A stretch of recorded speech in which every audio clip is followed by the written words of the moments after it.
Havia uma garotinha que nunca conseguiu entender por que era tão diferente. Não diferente no sentido de especial, diferente no sentido de estar errada. Tudo o que ela fazia era motivo de crítica. Tudo o que ela dizia parecia inadequado. Se ela permanecia em silêncio, era considerada fria e distante. Se ousava expressar seus pensamentos, era vista como inconveniente e intrometida. Se suas notas eram excelentes, acusavam-na de exibicionismo. Se suas notas eram baixas, tornava-se a vergonha da família. Não importava o que fizesse. Ela estava sempre errada. Enquanto isso, seu irmão parecia habitar uma realidade completamente paralela. Para ele, os sorrisos. Para ela, as críticas. Para ele, o elogio público e o reconhecimento. Para ela, a correção constante e a desaprovação. Os mesmos pais, a mesma casa, duas infâncias que se desenrolavam em universos distintos. Se essa história lhe parece familiar, se você sente que cresceu carregando um fardo, um peso que nunca deveria ter sido seu, então este vídeo está prestes a revelar a verdade mais dolorosa e a mais libertadora da sua vida.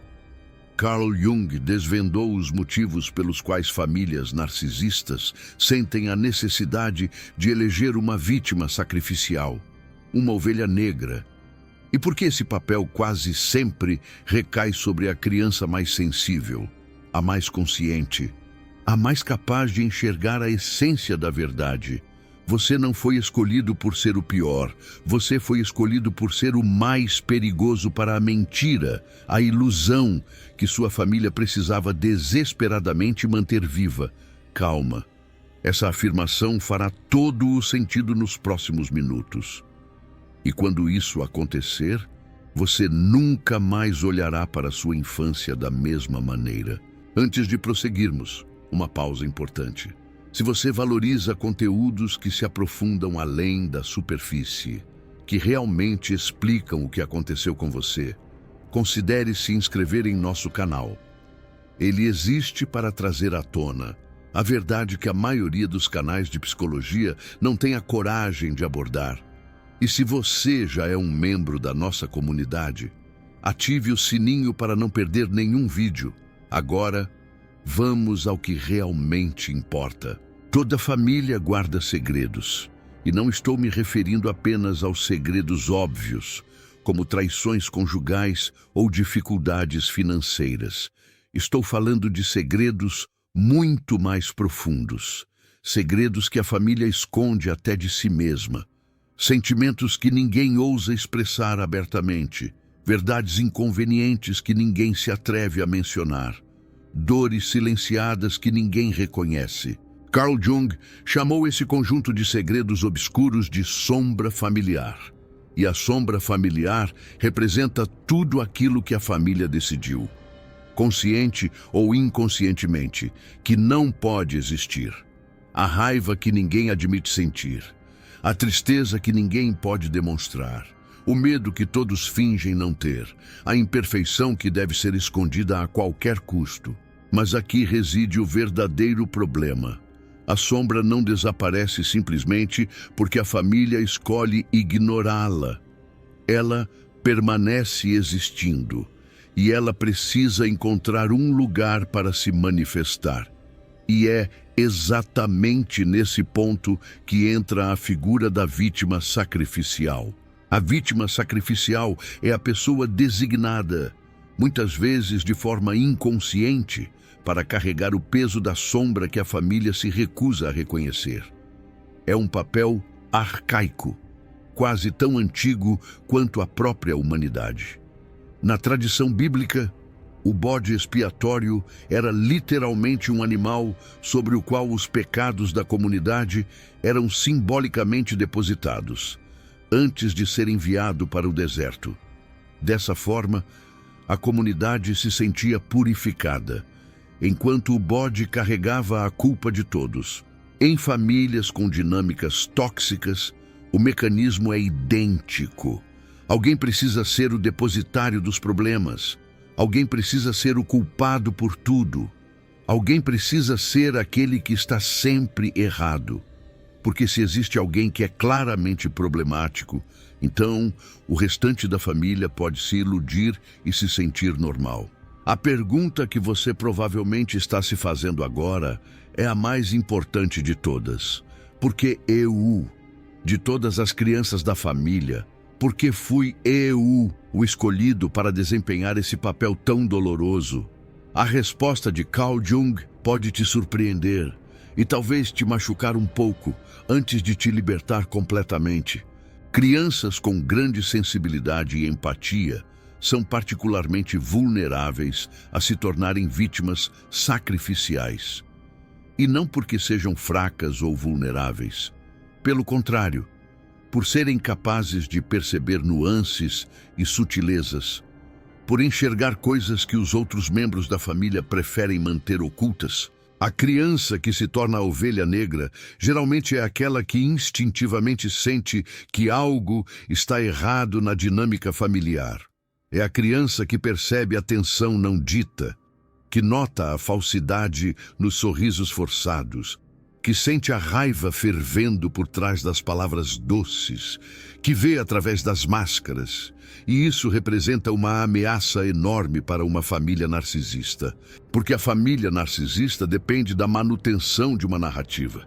A narrativa de que está tudo bem, a narrativa de que somos uma família feliz e normal, a narrativa de que os pais são amorosos e competentes, a narrativa de que qualquer problema é externo, nunca interno. A criança que percebe a verdade, que enxerga a essência da realidade, representa uma ameaça direta a essa narrativa frágil. Ela não precisa sequer verbalizar seus pensamentos.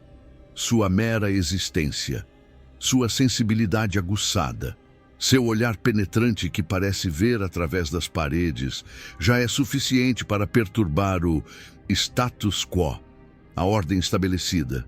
Então, o que a família faz? Ela transforma essa criança no problema.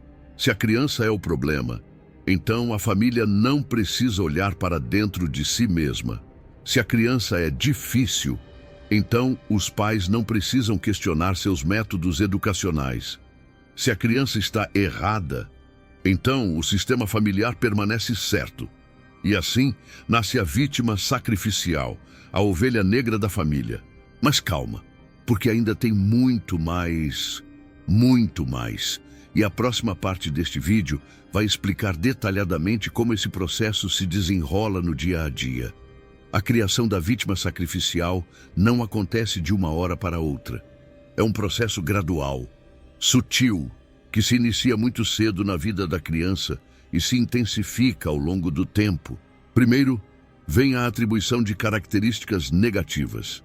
A criança começa a ser descrita de formas que a definem como problemática. Ela é difícil, ela é sensível demais, ela é teimosa, ela é complicada, ela é diferente das outras crianças. Essas descrições são repetidas tantas vezes que acabam se tornando a verdade. E não porque a criança realmente seja assim, mas porque todos acreditam que ela seja. E quando todos acreditam em algo, isso se torna a realidade operacional da família. Depois, vem a interpretação distorcida, enviesada. Tudo que a criança faz é interpretado através das lentes do papel que lhe foi atribuído. Se ela chora, é porque é sensível demais. Se ela não chora, é porque é fria e insensível. Se ela se defende, é porque é agressiva e rebelde. Se ela não se defende, é porque é passiva e submissa. Não existe saída. O jogo está armado para que ela perca sempre. Carl Jung explicou esse fenômeno através do conceito de projeção. A projeção acontece quando atribuímos a outra pessoa características que não conseguimos reconhecer em nós mesmos. Os pais narcisistas projetam suas próprias sombras nos filhos. A raiva que sentem, mas não admitem, enxergam no filho.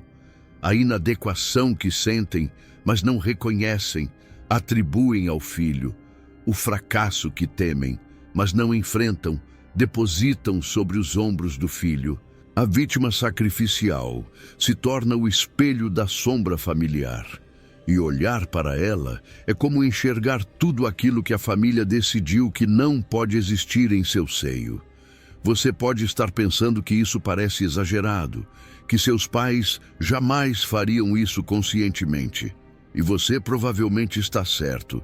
Eles provavelmente não fazem isso de forma consciente. E é exatamente isso que torna o processo tão insidioso e tão destrutivo. A maioria dos pais que criam vítimas sacrificiais genuinamente acreditam que estão apenas sendo honestos sobre as dificuldades do filho. Eles não conseguem enxergar suas próprias projeções. Eles acreditam piamente que estão agindo para o bem da criança. Não reconhecem, não admitem que estão transferindo suas sombras, suas próprias fraquezas, seus próprios defeitos. Para eles, o filho, a vítima sacrificial, realmente é o problema. Essa falta de consciência não diminui o dano, na verdade, o aumenta, porque a criança não está lidando com uma acusação que pode ser contestada, ela está lidando com uma realidade consensual, onde todos concordam que ela está errada. E contra uma realidade consensual, a voz de uma criança não tem força. Agora, deixa eu te contar sobre Beatriz. Esse não é o nome verdadeiro dela, mas a história é real. Muito real. Beatriz era a mais velha de 3 irmãos. Desde pequena, ela sentia que algo estava errado em casa. O pai bebia escondido, mas ninguém falava sobre isso. A mãe vivia em estado de ansiedade constante, mas insistia que estava tudo bem. A casa era permeada por uma tensão, uma energia pesada, que todos fingiam não existir. Beatriz era a única que fazia perguntas. Por que o papai chega tão tarde? Por que a mamãe está tão triste? Por que vocês brigaram? As perguntas de Beatriz eram simples, inocentes, naturais para uma criança, mas eram extremamente ameaçadoras para uma família que sobrevivia pela negação. Rapidamente, Beatriz foi rotulada. Ela é difícil. Ela pergunta demais. Ela não sabe ficar quieta. Ela causa problemas. Ela é diferente dos irmãos, que são tão bonzinhos e tranquilos. Os irmãos de Beatriz aprenderam cedo a não fazer perguntas. Aprenderam que a segurança estava em não ver, não falar, não questionar. Eles se adaptaram ao sistema. Beatriz não conseguiu, não porque ela fosse rebelde, mas porque sua sensibilidade, sua capacidade de sentir a dor dos outros, não permitia que ela ignorasse o que estava bem na frente de seus olhos. Ela via a essência, a verdade, e por isso ela se tornou o problema. Aos 12 anos, Beatriz já tinha internalizado que era diferente das outras crianças, que havia algo errado com ela, que se ela fosse diferente, se ela fosse melhor, talvez sua família fosse mais feliz. Ela carregava uma culpa que não era dela, uma culpa que pertencia à família inteira, mas que foi depositada exclusivamente sobre seus ombros. Essa é a tragédia da vítima sacrificial. A criança acredita que o problema é ela, e essa crença se torna a fundação sobre a qual toda a sua identidade é construída. Mas tem um detalhe crucial que muitas pessoas não entendem sobre a dinâmica da vítima sacrificial. E aqui, preciso que você preste muita atenção, porque isso vai mudar tudo. A vítima sacrificial não existe sozinha. Ela sempre vem acompanhada de outro papel familiar igualmente destrutivo: o filho de ouro. Enquanto a vítima sacrificial carrega toda a sombra da família, todos os segredos obscuros, o filho de ouro carrega toda a luz. Ele é o perfeito, o que não pode fazer nada errado, o orgulho da família, a prova de que os pais são competentes, bem-sucedidos. Esses dois papéis são como dois lados da mesma moeda. Um não existe sem o outro. O filho de ouro precisa da vítima sacrificial para parecer brilhante em comparação. A vítima sacrificial precisa existir para absorver tudo aquilo que não pode ser atribuído ao filho de ouro. Carl Jung chamou isso de polarização da psique familiar. A família divide as características humanas entre os filhos. Um fica com as qualidades, outro fica com os defeitos, e nenhum dos dois é visto como uma pessoa inteira, completa. Isso é devastador para ambas as crianças. Embora de formas diferentes, a vítima sacrificial cresce acreditando que é inerentemente defeituosa, que não importa o que faça, nunca será boa o suficiente, que seu valor como pessoa é condicionado a consertar algo que nunca esteve quebrado nela em primeiro lugar. O filho de ouro cresce acreditando que seu valor depende de manter uma imagem de perfeição. Ele não pode falhar, não pode ter fraquezas, não pode ser humano. E quando inevitavelmente falha, porque todos falham, ele não tem ferramentas para lidar com isso. Você pode estar se perguntando se uma dessas posições é melhor que a outra. A resposta honesta é que ambas são prisões. Ambas impedem o desenvolvimento de um self autêntico. Ambas criam feridas, marcas, que seguem a pessoa pela vida adulta. Mas existe uma diferença importante, e essa diferença vai te surpreender. A vítima sacrificial, apesar de todo o sofrimento, frequentemente tem uma vantagem sobre o filho de ouro.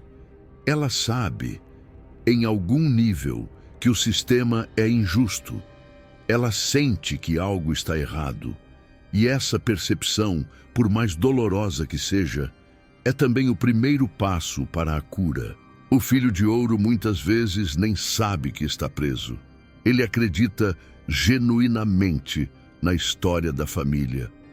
Ele internalizou a ideia de que é especial, perfeito, superior. E quando essa ilusão começa a ruir, como inevitavelmente acontece na vida adulta, ele não tem recursos para lidar com a realidade. Por isso, paradoxalmente, muitas vítimas sacrificiais acabam buscando terapia e fazendo trabalho de cura antes dos filhos de ouro, porque eles sempre souberam que algo estava errado. Eles só não sabiam que o erro não era deles. Calma, porque agora vem a parte mais importante, a parte que vai explicar como isso afetou sua vida adulta e o que você pode fazer a respeito. Os efeitos de ter sido a vítima sacrificial não terminam quando você sai de casa. Eles te seguem, se escondem em lugares que você nem imagina e influenciam praticamente todas as áreas da sua vida adulta. Primeiro, existe a ferida do merecimento. A criança que cresceu como vítima sacrificial internalizou a mensagem de que não merece coisas boas, não merece sucesso, não merece amor, não merece felicidade. Essa crença é tão profunda que muitas vezes opera completamente fora da consciência. Você pode perceber isso em padrões como sabotar relacionamentos quando eles começam a dar certo, rejeitar oportunidades de crescimento profissional, sentir desconforto intenso quando recebe elogios ou reconhecimento, escolher parceiros que repetem o padrão de crítica e desvalorização que você conheceu na infância. Não é que você queira essas coisas, é que, em algum nível profundo, você acredita que é isso que você merece. Porque foi isso que te ensinaram, não com palavras explícitas, mas com 1000 pequenos gestos, olhares, tons de voz, comparações que construíram em você a certeza de que há algo fundamentalmente errado com quem você é. Segundo, existe o que Carl Jung chamou de identificação com a sombra. Quando você cresce sendo tratado como o problema, você pode acabar se tornando exatamente aquilo que disseram que você era. Isso não acontece por fraqueza. Acontece porque é incrivelmente difícil manter uma imagem positiva de si mesmo quando todos ao seu redor insistem que você é negativo. Algumas pessoas que foram vítimas sacrificiais desenvolvem comportamentos autossabotadores, problemas com raiva, dificuldades de relacionamento, exatamente porque internalizaram a projeção da família. Elas se tornaram a sombra que lhes foi atribuída. Outras vão na direção oposta. Elas se tornam perfeccionistas extremas, tentando provar que não são o que a família disse que eram. Cada sucesso é uma tentativa de refutar a história, a narrativa. Cada fracasso, uma confirmação devastadora de que talvez a família estivesse certa, afinal. Ambas as respostas são prisões. Ambas mantêm a pessoa presa ao papel que lhe foi atribuído na infância, seja cumprindo-o, seja lutando desesperadamente contra ele. Terceiro, existe o padrão de repetição nos relacionamentos. E aqui, preciso que você preste muita atenção, porque isso é crucial. Nós tendemos a recriar as dinâmicas da nossa família de origem em nossos relacionamentos adultos. Isso não é acidente. É uma tentativa inconsciente de resolver o que ficou inacabado, de finalmente conseguir o amor que nos foi negado, de provar que somos dignos. O problema é que, ao recriar a dinâmica, frequentemente recriamos também o sofrimento. A ex-vítima sacrificial pode inconscientemente escolher parceiros que a criticam, que a desvalorizam, que a fazem sentir que nunca é boa o suficiente, porque esse é o tipo de relacionamento que lhe parece familiar. E familiar, mesmo quando doloroso, parece seguro. Carl Jung explicou que carregamos dentro de nós complexos que funcionam como pequenas personalidades autônomas. O complexo da vítima sacrificial é um deles. Ele foi formado pelas milhares de experiências de rejeição, crítica e desvalorização que você viveu na infância. E ele continua operando na sua vida adulta, influenciando suas escolhas, seus relacionamentos, sua autoestima. Reconhecer esse complexo é o primeiro passo, mas reconhecer não é suficiente. É aqui que entra o trabalho mais profundo, o trabalho de integração da sombra. Mas antes de falar sobre cura, preciso te contar algo importante sobre a família. Uma das coisas mais confusas para ex-vítimas sacrificiais é que a família frequentemente não reconhece que havia algo errado. Se você tentar conversar com seus pais ou irmãos sobre o que viveu, provavelmente vai encontrar negação, minimização ou até mesmo a acusação de que você está exagerando ou inventando. Isso acontece por vários motivos. Primeiro, porque admitir que houve uma vítima sacrificial significaria admitir que a família era disfuncional. E a história da família normal é precisamente o que a vítima sacrificial foi criada para proteger.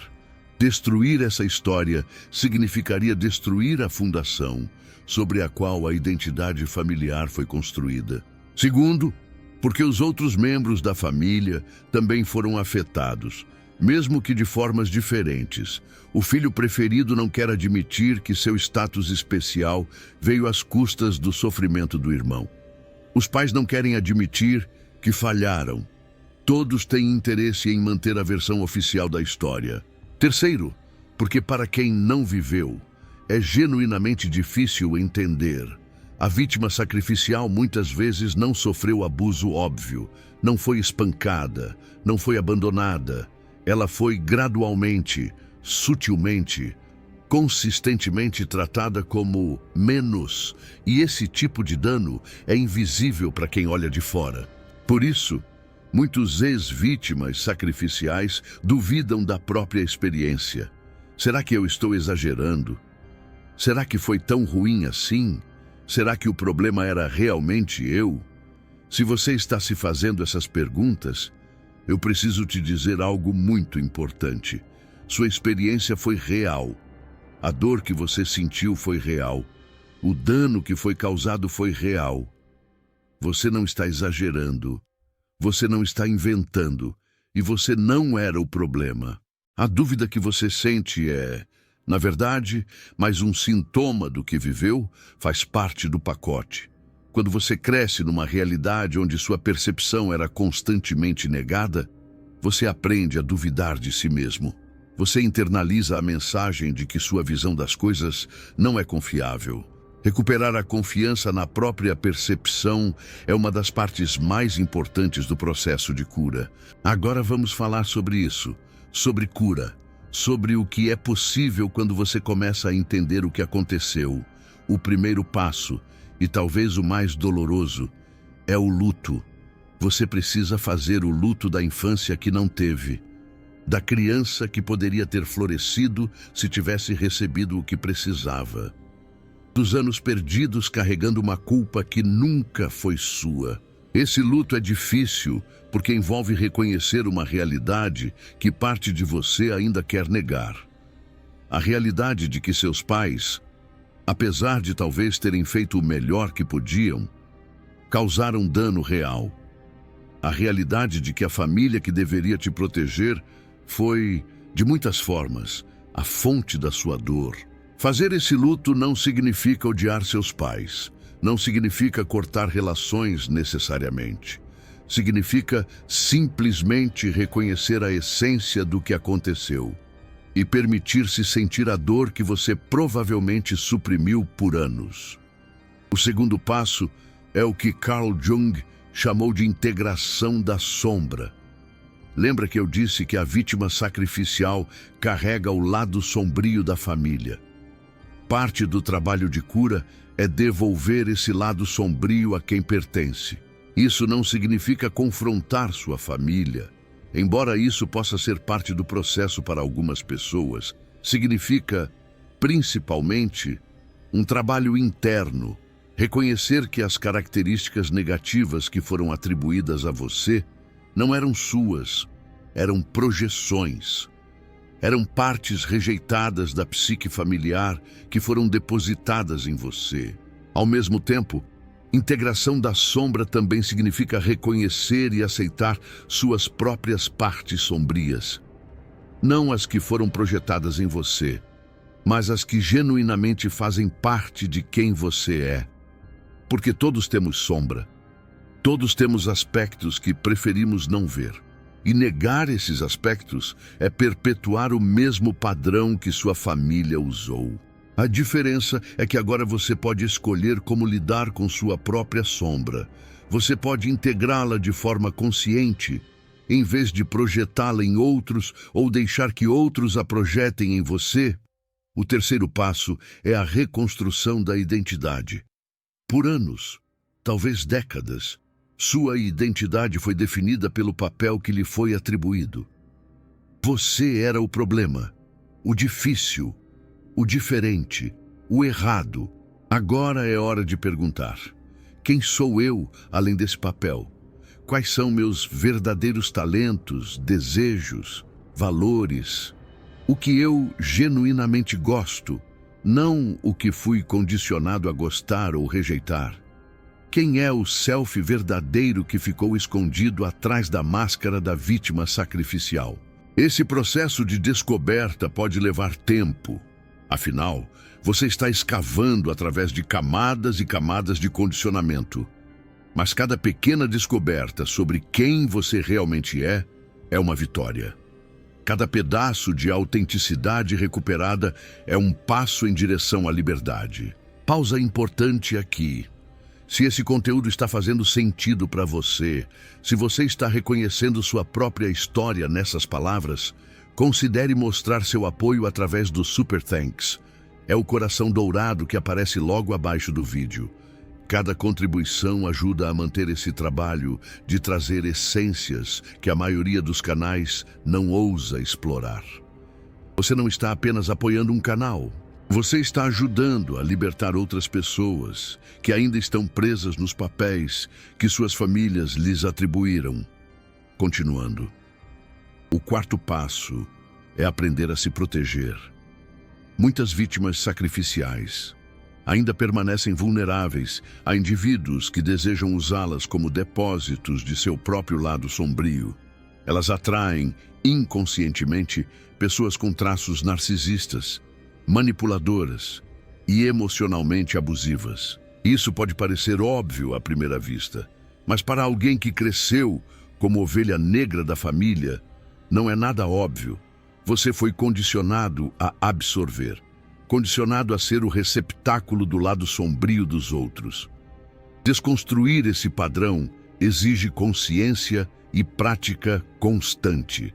O quinto passo, e talvez o mais transformador, é o que Carl Jung chamou de individuação. É o processo de se tornar quem você realmente é, independente das expectativas da sua família ou da sociedade. Segundo Carl Jung, a individuação é um mergulho profundo na essência do ser. A individuação não é um destino final, é uma jornada contínua, uma jornada de autodescoberta constante, integração e crescimento pessoal. E para a ex-vítima sacrificial, essa jornada adquire um significado ainda mais profundo, porque ela está, literalmente, resgatando um eu que foi soterrado sob camadas de projeção e falsas identidades. Carl Jung nos ensina que essa é a jornada para nos tornarmos quem realmente somos. Deixe-me compartilhar o que aconteceu com Ana, aquela que mencionei anteriormente. Ana passou anos em terapia. Não foi fácil. Houve momentos em que ela quis desistir, momentos em que a dor parecia insuportável, momentos em que ela questionou se valeria a pena remexer no passado, mas ela persistiu e gradualmente algo começou a mudar. Ela começou a identificar as projeções. Quando uma voz interna sussurrava, "Você é difícil demais", ela aprendeu a questionar, de quem é essa voz? E a resposta, cada vez mais nítida, revelava que não era a voz dela. Era a voz internalizada da família, a voz dos segredos obscuros da família. Ela começou a estabelecer limites. Quando membros da família tentavam forçá-la a retornar ao papel antigo, ela aprendeu a recusar, não com raiva, não com confronto, mas com uma firmeza serena que emanava da convicção de quem ela realmente era. Ela começou a se redescobrir. Descobriu uma paixão pela cerâmica, algo que havia sido ridicularizado na infância. Descobriu que era excelente em seu trabalho, algo que nunca havia conseguido reconhecer. Descobriu que era capaz de construir relacionamentos saudáveis, algo que havia parecido impossível por tanto tempo. Hoje, Ana não é mais a vítima sacrificial, não porque sua família mudou, eles provavelmente nunca mudarão, mas porque ela mudou. Ela não carrega mais o lado sombrio que tentaram impor a ela. Ela não aceita mais o papel que lhe foi atribuído. Ela é, finalmente, ela mesma. Essa é a promessa que quero compartilhar com você hoje. Não uma promessa de cura fácil ou rápida, mas uma promessa de que a mudança é possível. Que você não precisa passar o resto da vida definido pelo papel que sua família de origem lhe impôs. Que existe um eu verdadeiro dentro de você, esperando para ser descoberto, esperando para ser vivido. O primeiro passo é o mais árduo. É simplesmente reconhecer a essência. Eu fui a vítima sacrificial. Isso aconteceu. Isso me afetou. E isso não foi minha culpa. A partir daí, cada passo se torna um pouco menos pesado. Não porque a jornada se torne fácil, mas porque você não está mais carregando o fardo de quem você nunca foi. Você não era o problema. Você nunca foi. Você era apenas a criança mais consciente, mais empática, mais capaz de enxergar a essência numa família que precisava desesperadamente manter essa essência oculta. A família com dinâmicas tóxicas. E agora, como adulto, você pode finalmente fazer o que era impossível quando criança. Pode escolher, pode se libertar, pode se tornar quem você sempre deveria ter sido. Antes de encerrar, uma pergunta para você. Você se identificou com este vídeo? Você era a ovelha negra da sua família? Ou talvez você fosse o filho predileto e está começando a perceber o preço que pagou por esse papel? Comente aqui embaixo, time da vítima sacrificial ou time do filho predileto. Eu quero saber qual era o seu papel na sua família. E se você tiver uma história para contar, mesmo que breve, compartilhe. Você pode ajudar outra pessoa que ainda está tentando entender o que viveu. Se este vídeo ressoou com você, considere se inscrever. Toda semana trazemos conteúdo como este, explorando as verdades sobre família, infância e psicologia que a maioria prefere ignorar. Ative o sininho para não perder nenhum vídeo. E lembre-se, a ferida pode ter sido causada por outros, mas a cura, essa é sua. Ninguém pode fazê-la por você, mas você não precisa fazê-la sozinho. Até o próximo vídeo.